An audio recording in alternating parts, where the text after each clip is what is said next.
Splashy here. This is basically the day 3 or 4 update for my Lightning Strike Raider in Expedition League. I'm currently level 88. It's going pretty smooth so far.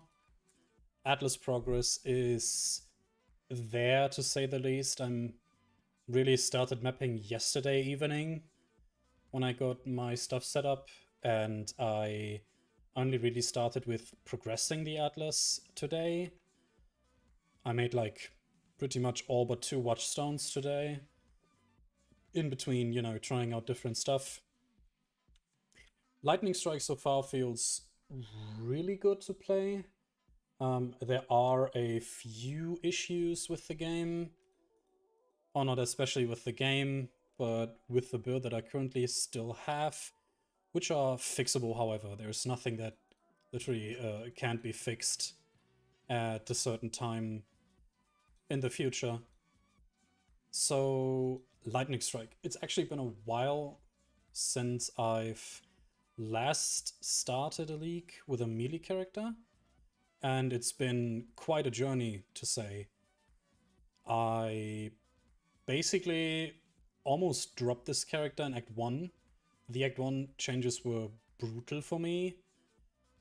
I actually started leveling by using Caustic Arrow, and a friend of mine got a silver branch from his hillock kill on the beach, and he gave that to me, and I thought, well, a silver branch and, a Caustic Arrow with a peer support should be able to finish Act 1 pretty smoothly.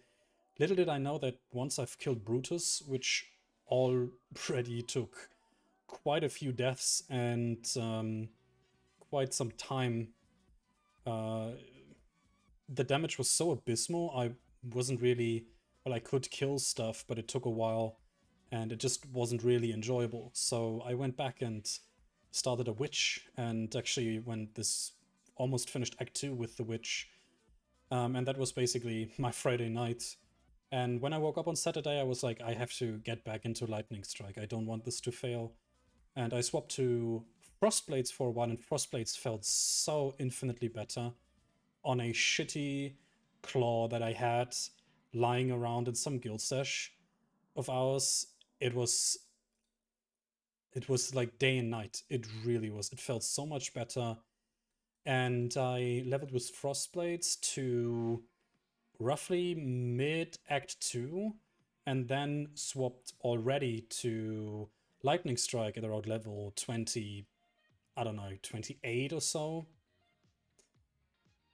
At least I believe that's how it was. And I've been using Lightning Strike ever since, and it's been a blast. Let's go over the gear really quick. I am dual wielding since today. I was wearing a shield before, but I wanted to try dual wielding, and I do not really feel a difference in damage so far, but I believe dual wielding will be the superior damage version in the end game. However, if you have survivability issues, do not be afraid to use a shield in your offhand, especially since the shield nodes on the skill tree, which we will go over in just a minute, are basically as good as the claw nodes that I've currently taken. But yeah, basically shield or dual wield both works. Shield might be superior survivability wise. However, I just don't like shields that much, so that's why I opted out for dual wielding instead. The most important thing about this entire build is the claws. And basically what I did in my case is I bought any claw, any noble or imperial claw, since those are essentially the best bases attack speed wise, with a fractured attack speed modifier tier 3 or above. I got this one for, I believe, like 20C, and this one I bought today for 30C. And all I did was I used Essences of Wrath. Where is my essence dash? These ones? Where are they? Rage, Sorrow. They should be here somewhere. Ah, these ones. Okay, I used them all. Which grant you melee lightning damage on 1- or 2-handed weapons. in this case. And I used the second highest one for the tier 2 attack speed. So the claw looks essentially like this. Let's close this here. It has the attack speed and it has lightning damage, and that's essentially all you need. Obviously, I would currently look for reroll suffix on a harvest bench, so I can, remove the fire resistance and the chance to poison on hit to maybe crit chance, crit multi, literally anything else besides those stats. And then we have the second claw, which I crafted the very same way, and I had an open prefix, so I crafted attacks penetrate elemental resistances. And it also has poison, for whatever reason, and intelligence. So having this claw basically made my life a lot easier. You can also just, use essences on any claw, hope for an open suffix, and craft attack speed. That's also fine. It is more than enough. Just check that you have a claw that actually has decent attack speed. Like 1.6 to 1.7 is, in my honest opinion, the bare minimum you should reach for the build to feel really good. Keep in mind that also you gain if you use a Noble or Imperial Claw, the flat life gained for each enemy hit by attacks. So the faster you hit, obviously, the higher your overall survivability will be, since you just, your life basically goes back up almost immediately to full again if you have decent attack speed. The next thing is the chest armor. I just bought one yesterday for, I believe, 20C. It was 6-link, it had these colors. You can see this rune. Let's move this away for a second. Basically, it's Lightning Strike, increased critical strike support was my last link. So if you are on a 5-link, drop the increased critical strike support. Nightblade, which is, in my eyes, the only reason why we actually play claws. And the other thing is that this support gem is insane. It's so good. It gives you elusive, which is a lot of survivability. Since we are crit based, this is up 100% of the time. You are always elusive. And elusive is also the buff which grants us our dodge cap, which we will go over later too. Lightning Pen is obviously, especially for bossing, something that you need. Otherwise, single target DPS will feel sluggish. Then we have Inspiration support, which is also really, really good. It also reduces the mana cost, so we can spam it a lot more before we run out of mana. Or, well, we never run out of mana because we leech back the mana either way. And then we use Multi-Strike for the repeats. The Multi-Strikes are generally really good. I really felt the build pop off once I put in Multi-Strike. I was using elemental damage with attacks before. And if I had enough crit, I would also get rid of the increased critical strike support and instead keep using the elemental damage with attacks. Though currently increased crit just feels a lot better than elemental damage. That's why I opted for 2 green, 2 blue, 2 red. And yeah, that's pretty much it. The rest of the gear is pretty simple, besides the gloves. Lion pelts at the headpiece, no enchant, life and resists. Rings, life, resists. I got some damage here, lightning damage to attacks. Open prefix for other damage with attacks.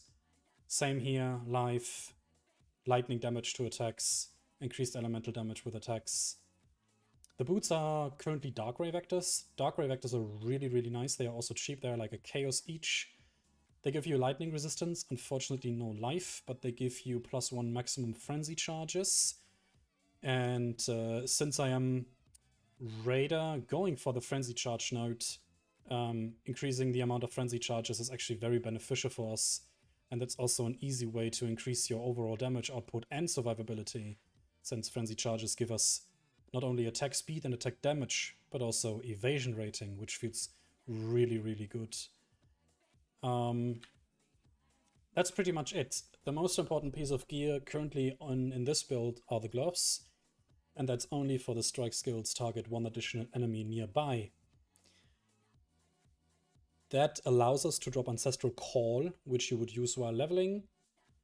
And it also allows us, if you do not want to use Ancestral Call in your 5 or 6 link, it allows us to at the moment not anoint Tribal Fury, which is a gold, a silver, and an opalescence ore, which is something I simply cannot afford at the moment.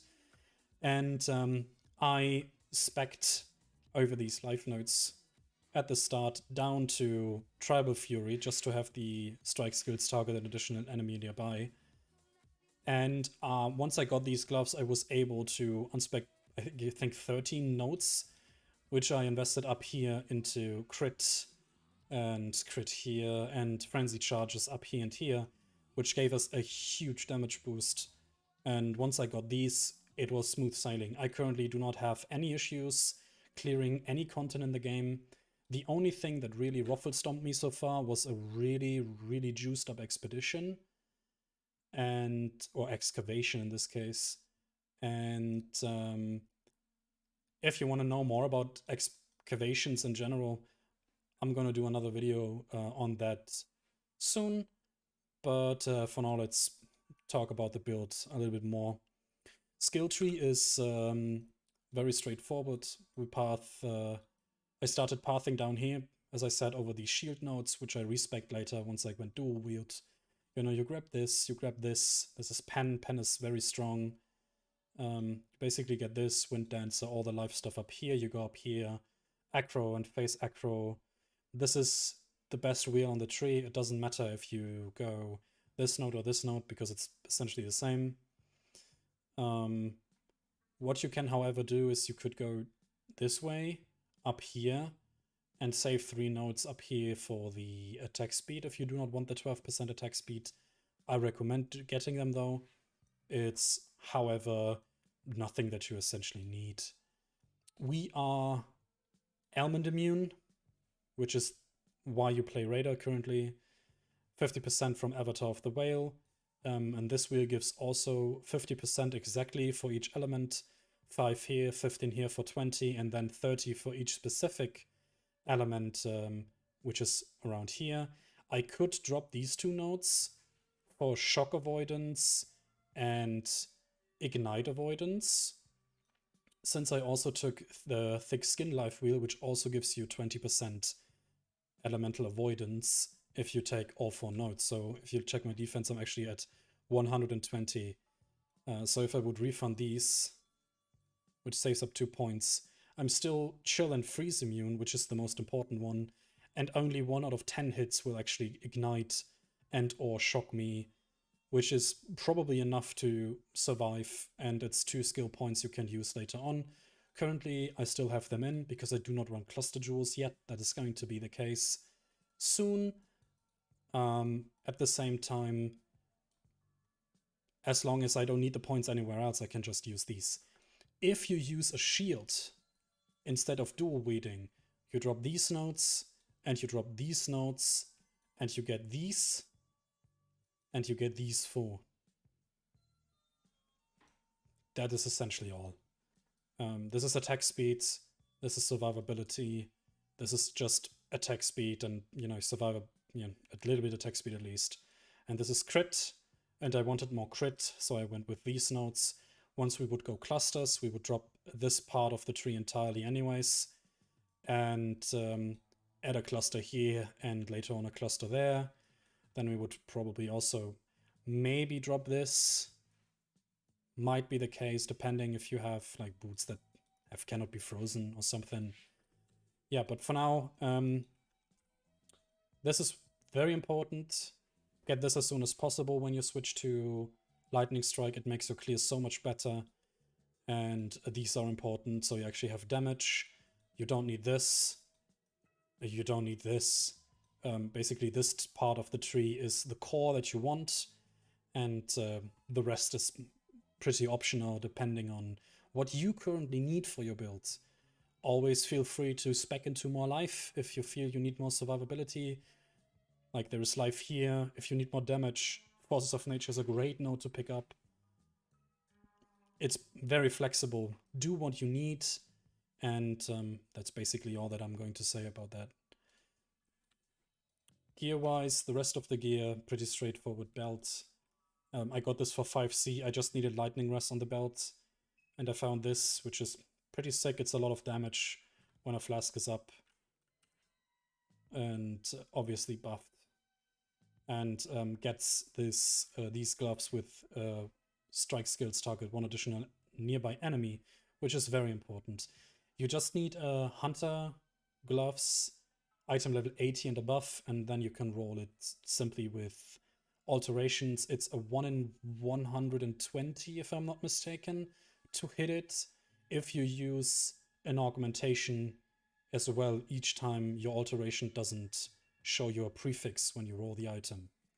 What I mean by that is, say, I'm getting like any item, give me anything, yeah, like this, right? So I'm making this magic, and as in this case, I'm rolling this item, and I got crit strike chance, which is a suffix, and then you want to use an augmentation to actually see a prefix, which is rarity in this case. So once in 120 alterations, you should potentially be able to get the strike skills target one additional enemy nearby. And if you do, more power to you, equip them, and forget about these gloves until you are ready to upgrade into endgame versions of these. Before them, don't touch them anymore. This is just a random talisman that I got. It gives me power charges on kill. That's the only reason why I wear it. It's lightning damage to attacks, some crit, and life. So it's basically craft these with essences, done, life and resists everywhere, get hunter gloves, roll them for the strike skills mod, life and resistances, and that's all you get. Pretty much. Damage is fine. The highest Conqueror that I was doing earlier was on a T10, and was the ice damage lady, and she took like 5 seconds to kill. It was really, it's very, very smooth. That's pretty much it. I hope potential upgrades, maybe. Let's talk about potential upgrades, because that's also relatively important for the build itself. Obviously, we want to drop these pretty soon. Since we want life, we can get frenzy charges on gloves as well. So once we are able to pick up maybe, you know, gloves with the strike mode in this case, and then the frenzy charge, and then we combine them with an awakener orb to get the gloves that we want for the end game, then we want an enchant sooner or later on. If you want more clear speeds, go for lightning strike, fires 2 additional projectiles. That's probably the best one. We want in the end to actually anoint Tribal Fury in addition to the strike mod. That's pretty much it. Gloves needed upgrades too. There are cool Crusader stuff you can get. I never played this skill this extensively before, but I plan to get this to level 100 here in softcore, which shouldn't be too much of a hassle. So yeah, challenges are looking pretty smooth too. I'm at 12 currently. That's pretty much it. Maybe if you want to stay, that's all I wanted to say about the build currently. The league mechanic itself, I like Expedition. Yes, I like Expedition. It is very rewarding if you set it up properly. It is also fun, in my opinion. I kind of see why they added so many different currencies, because, you know, there had to be different tiers of currencies for each vendor. What I do not like is that there is basically, I do not use Gwenin at all. She's pretty shit, if I say so myself. She's useful in the early game, and then it's just, you know, gambling for uniques, essentially. Rock is pretty cool. Sometimes he has pretty nice items, but most of the time I felt like the ones that I see when I reroll his inventory are pretty shite too. So they might get better, they might not. Depends. Tuchen. This guy, however, is my saving grace. I love this guy. He gives me, basically, he funded for my entire build. I use Danning is his name. The only thing I do is I buy Black Scythe artifacts from him with the currency. That's all I get, especially when they are on sale like here. Yeah, give me all of them. Thank you very much. Expedition locker, obviously. Where the fuck is it? There it is. So all I do is I sometimes even skip Rock and Gwennen if I feel like the map is too rippy, or I just want to get through this map and not bother standing still for a minute. So I most of the time skip those two if I don't feel like it. But these two I always do. The value you get from Tuchen, 2, let's call them 2 for now, is insane. Obviously, you need the reroll items. GGG already addressed that they will increase the reroll items for everyone but Gwennen. Gwennen obviously had a higher drop rate for these Astragalis, since it's just gambling, right? So obviously you want to see more different items instead of the other two, but I feel like it's probably still worth buying these for like 2 or 3C or whatever they go for, and then just keep rolling through inventories and buying out all the chaos. And maybe I've seen people in chat exclaiming to see they've seen exalted orbs from him. I didn't yet, but there were times when I got like 30 chaos just from his entire inventory alone. Don't be skimpy, don't go too low on these items, it's still worth it, especially when you grind out the artifacts. You can basically buy his entire inventory like a couple of times after a few maps. It's really insane. I love it. The big expeditions, like the logbooks, these are fun as hell. They are so rewarding, and I don't know why people say these are not worth it. Or, well, not worth it, but these are not as cool as they would think. They are insane. I love them. It's so fun running these. You get so much loot, and I can't see why people do not like this league, honestly. Sure, the nerfs, especially to flasks, in my opinion, were kinda brutal, but I feel like you get used to it. It's not the end of the world. You still deal. I don't really feel like I'm dealing less damage. My league start is going so great so far, actually, that I feel like I'm doing more damage than on many other league starters I've done so far. And I'm really happy that I chose Lightning Strike. And I also hope I can get the build to a place where I want it to be. But the next upgrades are going to be very expensive, or more expensive than the current ones. So I'm just chilling. I'm grinding out my Atlas slowly but steady. You know, get map completion. 52 is not much, but I'm getting there over the next week. I'm probably done with all the Watchstones by the end of this week, at least I hope so. And then I'm working on getting my 160 map completion. And in between, maybe, you know, try to farm out some stuff. I really want to try farming Harvest this league, because I feel like most of my items can basically be crafted with Harvest, or be improved with Harvest, if I say so. And the other thing I want to try is probably Beyond down here in Glen Arcane, since Delirium is on the map device. Beyond or Glen Arcane's is going to be insane for farming. I don't exactly know what maps are in there. We can check that actually. If there's any cool maps that we can do. Let's see. Colosseum, Marshes, Castle Ruins, Volcano. Jungle Valley, T16 Jungle Valleys, hell yeah. That sounds good. With like double or triple Beyond, and, you know, slap a few orbs on there, that's going to be cool. You can sustain these two. Strand, I love Strand, it's a great map. There's so much cool stuff you can run. Forbidden Woods, I'm not so sure, not gonna lie. Yeah, but you see there's a lot of stuff we can do. At the moment, I'm just trying to finish my Atlas, as I said. And I stream on Twitch. Sometimes it's twitch.tv/splashy_PoE. So if you feel like following to see if I'm online, pop in if you have any questions.